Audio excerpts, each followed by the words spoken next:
Lagi ngapain ini, Cong? Lagi masang tenda kayak gitu. Iya, masang tenda. Lagi pengambilan nilai ya?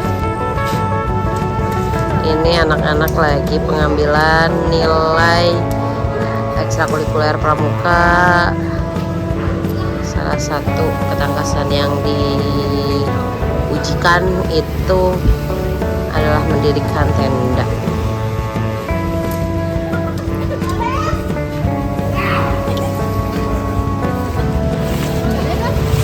Oke, Hana, sekarang lagi ngapain, Han? Tenda? Lagi pengambilan nilai. Sebelumnya sudah pernah mendirikan tenda?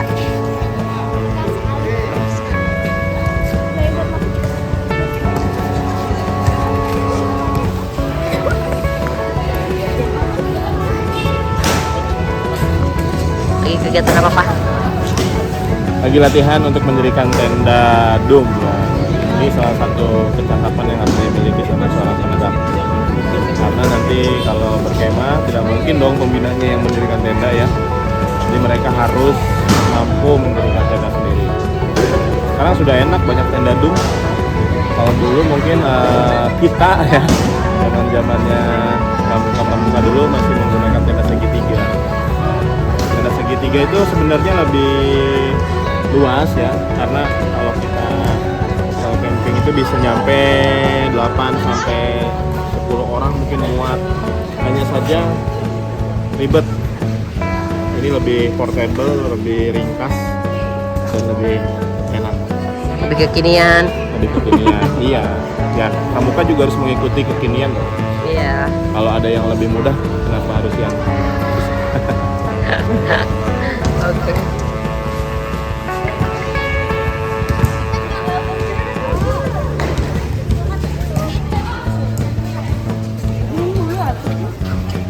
Iya, ada di dalam kan? Lupa. Tinggal masang apa ini yang belum?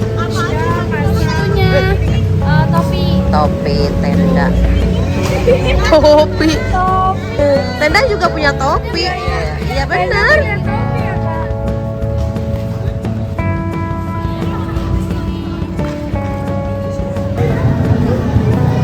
untuk pengambilan nilai sekalian ya. Jadi ada satu aspek yaitu keterampilan. Jadi kita menggunakan penilaian keterampilan mendirikan tenda untuk pengambilan nilai semester ganjil.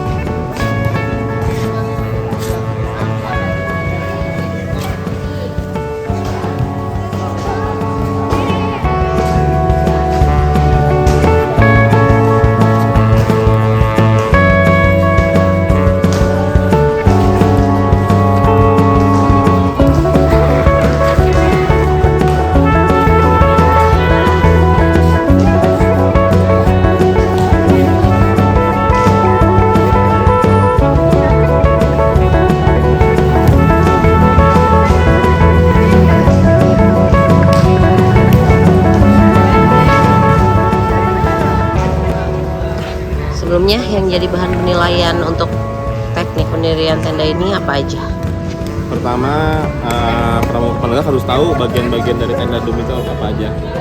Ya, kemudian cara mendirikan yang tepat dan benar, dan fungsi-fungsinya ini kayak tali ini buat Amin. Mereka harus tahu nih. Sini, Faisal. Coba. Bagian seolah-olah itu patoknya di bawah. Coba gimana caranya ngikut ke patok?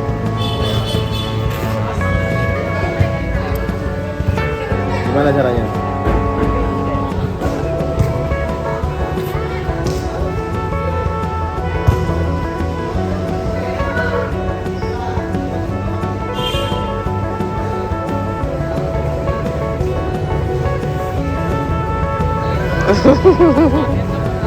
Oke, sini. Di sini ada slide ya. Sliding ini fungsinya untuk ngendorin sama ngencangin. Jadi sebenarnya kan ada tuh kalau itu diikat-ikat gulung-gulung gitu ya. Oke, harus manfaatin ini ya. Caranya gimana? Ini buka nih.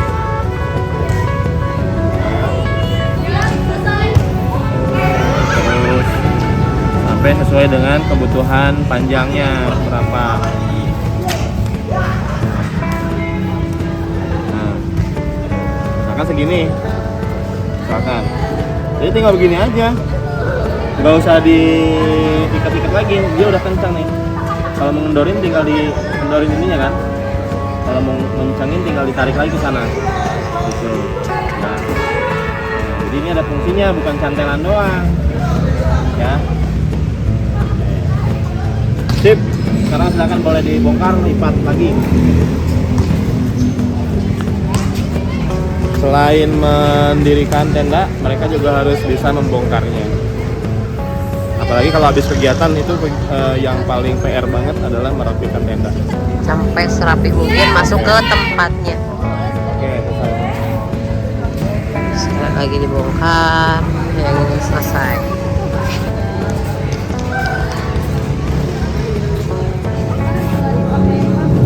Mau masak satu dah?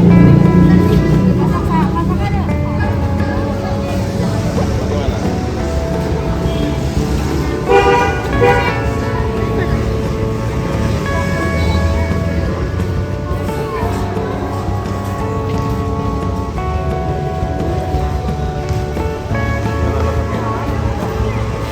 Nah,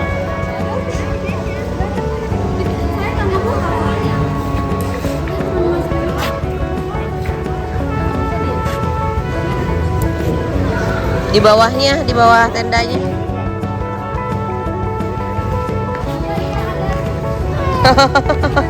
Gak mungkin gak ada.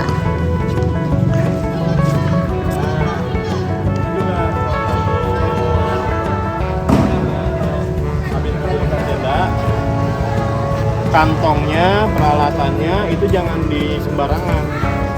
Biar nanti kalau udah selesai itu tinggal rapiin lagi. Sini Laila mana? Laila sama Nisa.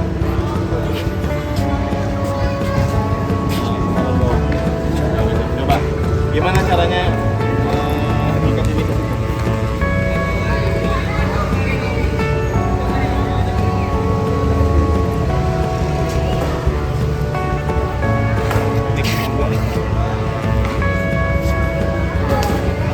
Nah, sini Bantara, lihat. Bener gak begitu ngikatnya?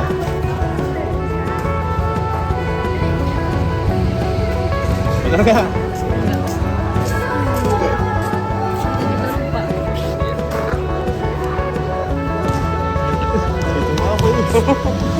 Mainannya tinta. Bener gak begitu ngikatnya? Gimana yang benar?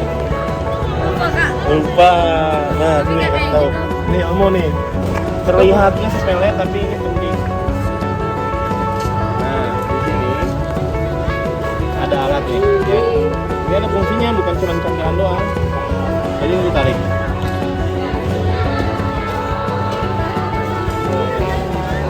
Ini kita cuma menarik ini aja nih, sesuai dengan kebutuhan panjang tadi. Ya, ini tinggal santai gitu. Jadi tidak ada ikatan apapun. Ya. Mendorin sama mungkinin, sama mendorin ya tinggal ditarik nih. Kalau mungkinin tinggal ditarik lagi. Ya, ini ada fungsinya, jadi jangan ngikat untuk terpatok. Oke?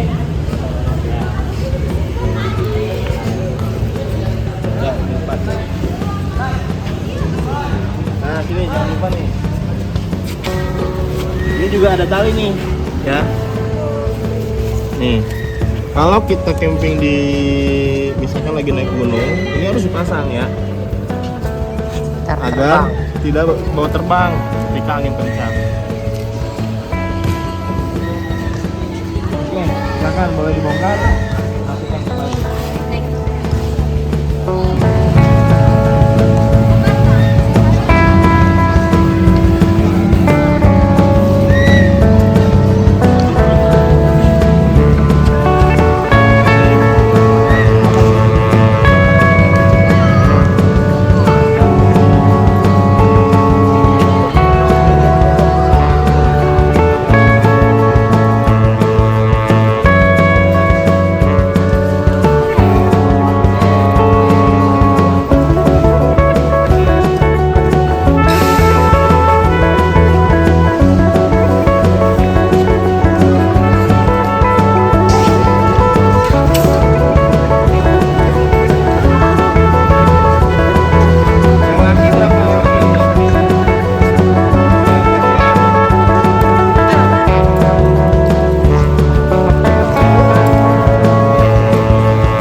Ini apa nih?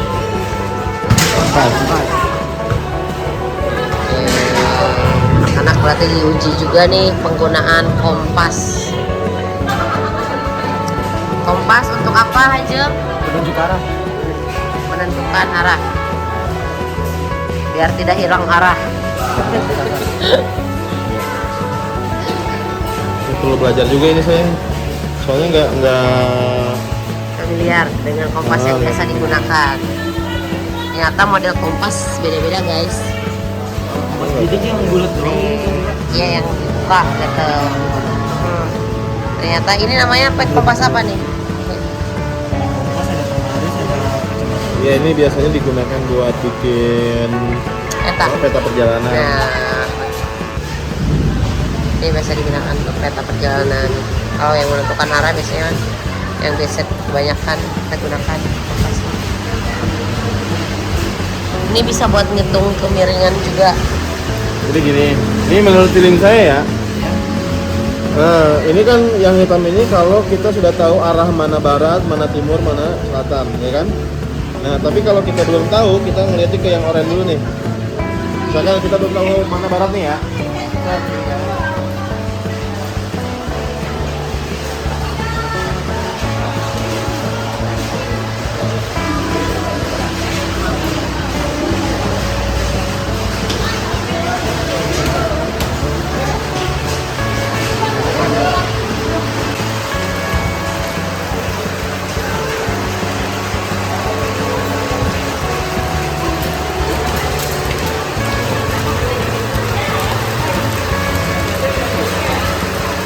Hujan turun tidak meredupkan semangat anak-anak. Ya, mereka memilih buat tetap lanjut penilaian di tengah hujan.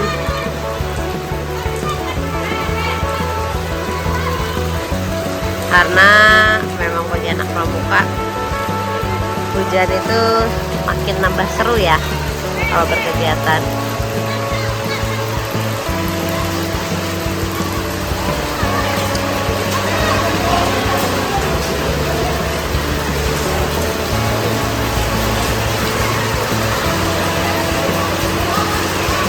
Oke. Ya, sebenarnya ada beberapa tips untuk mendirikan tenda ya. Kita lihat ya, lagi mendirikan tenda saat hujan. Jadi kalau mendirikan tenda itu yang pertama harus cari dulu tanah yang lapang, yang cukup, yang luas lah untuk mendirikan tenda. Jangan sampai mendirikan tenda di yang lahannya kurang cukup gitu ya. Nanti premnya bisa patah karena untuk Beradu. itu. Ya. Nah, jadi pertama cari tanah dulu yang lapang, yang luas lah ya, yang cocok untuk mendirikan tenda. Kedua, tempat campnya yang dekat dengan puncak. Jadi kalau misalkan kita lagi camping itu kalau di luar ya, lebih enaknya nih itu di daerah yang lebih tinggi karena pertama pemandangannya kita juara dapat ya. Yang kedua juga lebih enak kalau camping di atas gitu. Terus hindari juga lokasi yang berpotensi dapat kena angin badai. Nah, memang kita tidak tahu sih spesifikasinya seperti apa ya. Tapi kita minimal melihat cuaca, jadi kita jadi tahu nih kita kira-kira kalau terjadi hujan badai gitu ya, tenda kita akan seperti apa. Nah, itu perlu kemampuan untuk membaca Arah angin. membaca alam lah intinya. Membaca alam bukan bisa membaca alam. Yang ketiga, kita juga harus tahu dari mana arah angin ya. Jadi posisikan pintu tenda itu tuh, posisikan pintu tenda membelakangi arah angin ya. Jadi harus membelakangi arah angin agar tidak terjadi tenda kita ketika kita buka terus ada aktivitas ya, kemudian tiba-tiba ada angin dan tenda kita terbawa oleh angin karena angin masuk dari pintu.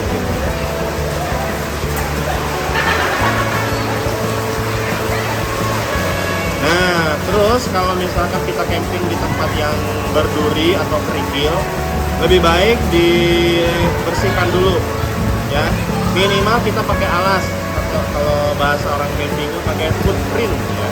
Pakai footprint itu dirapikan dulu agar apa? Agar tenda kita alasnya tidak mengenai yang tajam sehingga menyebabkan kebocoran ya. Kan nggak enak ya kalau kita lagi tidur tiba-tiba hujan karena kena ranting, misalkan ranting yang tajam tiba-tiba bocor dan rembes airnya, itu nggak enak banget.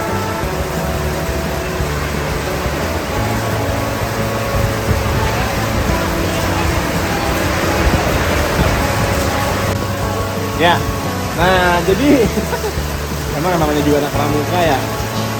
Sebenarnya sudah disuruh untuk evakuasi ya, tapi karena mereka senang hujan-hujanan dan haji mumpung kayaknya kesempatan buat hujan-hujanan, mereka masih tetap melanjutkan untuk mendirikan tenda sambil hujan-hujanan. Nah ya.